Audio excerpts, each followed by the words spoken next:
Hey, Comic Impact, Sheldon here with our good friend Norm Ratman and Scott Lobdell. Yeah. Together again.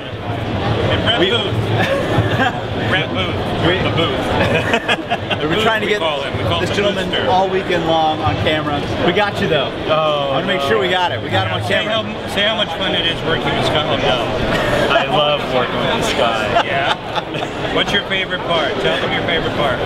I love the fact I never have to speak to him about... We never talk anything.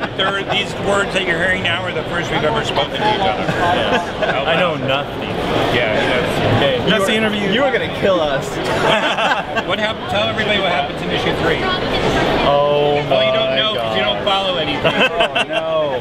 No, he doesn't even see the pages individually. He just like inks lines as they come in. It's awesome. It's gonna look awesome. Well, I know it's. All right, we're not going to bother you anymore. We know you don't want to be on camera. Yeah, look at this line. It's crazy. Give a shot of this. Yeah. Then there's that guy, JT. He's also right down there. Have we got JT on phone? Nope.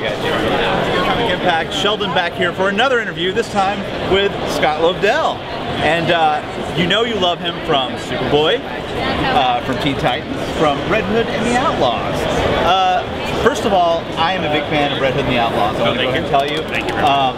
I kind of had a large thing of no DC for a while, and then I went all in with the new 52. When you say for a while, how long was that? About a year. Not too long.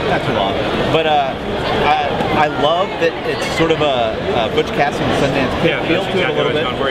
Awesome. That's great. Well, you know, it's funny because even when Cam Didio was talking to me recently, he said it was strange because with Teen Titans, you took a continuity where they knew each other and made them not know each other.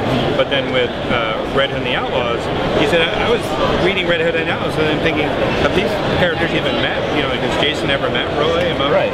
And I said what I was going for Butch Cassidy Sundance Kid, the movie, where it opened up with them in the middle of a poker game, and then before you know it, they were hitting the bank.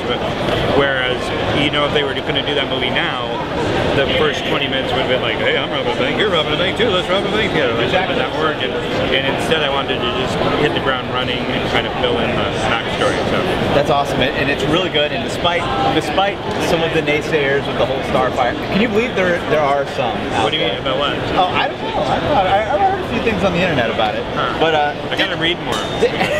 Didn't bother me because the way I look at it is they're the outlaws. They have to grow into something, you know. They have to grow into be a better person or whatever, you know, whatever direction they're going. Well, you know what's funny? When I did Heroes Reborn years ago, I did Iron Man, and in it, Iron Man was like a pretty despicable, drunk, abusive. None of his friends liked him.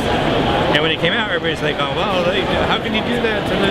And I'm like, you know, you can't redeem somebody if they don't start out somewhere. They don't have something to redeem. Yeah, it's like, you know, the hero's journey, and also, you know, I was thinking too. It's interesting to me because, like, with you know, like, you have a character like Tim Drake, who's about 20 years old in terms of comics now. Or let's go with Roy. Roy is about 19, 20 in the comic, but he has at least 30 years of continuity. So at one point you go, okay, either I can try to cram 30 years of continuity into a 20-year-old, or I can treat him like a 20-year-old. Same thing with Starfire. Like, you know, it's been around for 25 years, so, you know,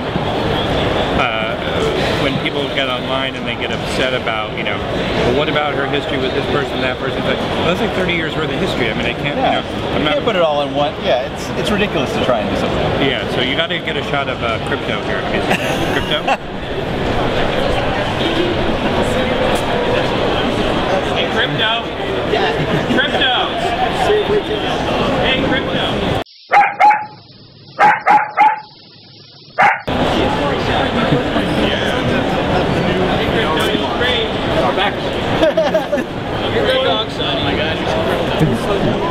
Krypto. Big Krypto fan. I actually am trying To work him in? To work him into Outlaws. Really? Yeah, I want to make him a junkyard dog that they find. That's kind of cool.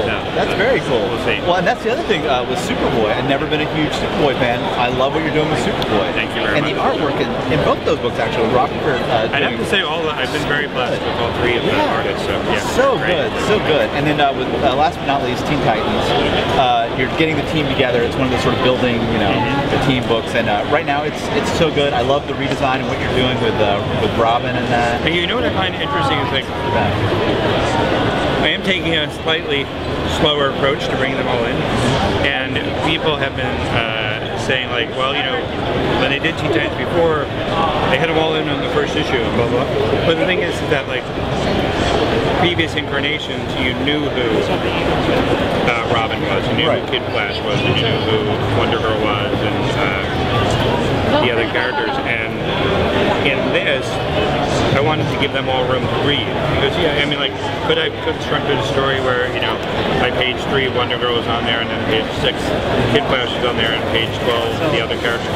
I could have, but it was really important to me. And the editors and I went back and forth a few times. I was going to actually not have everybody on screen to around issue 6 or 7, and they wore me down. So by issue 4, they're a team. Well, I mean, you're doing a great job on all. Thank you very much.